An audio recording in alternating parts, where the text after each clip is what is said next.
ప్రకృతి చాలా అందంగా ఉంటుంది. అలాగే మన చుట్టూ ఉన్న మనుషులు కూడా చాలా అందంగా ఉంటారు. కానీ వాళ్ళ ఆలోచనలే కొంచెం స్వార్థంగా ఉంటాయి.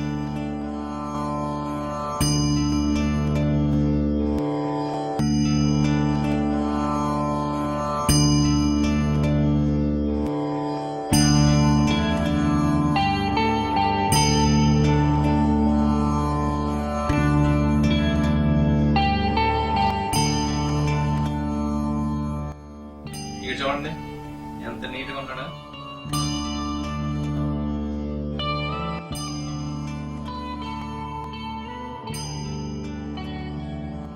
కానీ వీడు చేసే పని ఏంటి? గవర్నమెంట్ అయితే గోడ పైన టాయిలెట్ పోయాడు.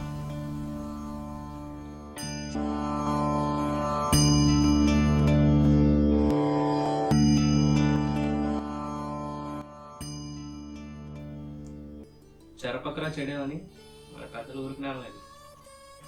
నువ్వు శుభ్రంగా ఉంటే సరిపోదు, మన చుట్టూ ఉన్నవి కూడా పరిశుభ్రంగా ఉండేలా చూసుకోవాలి.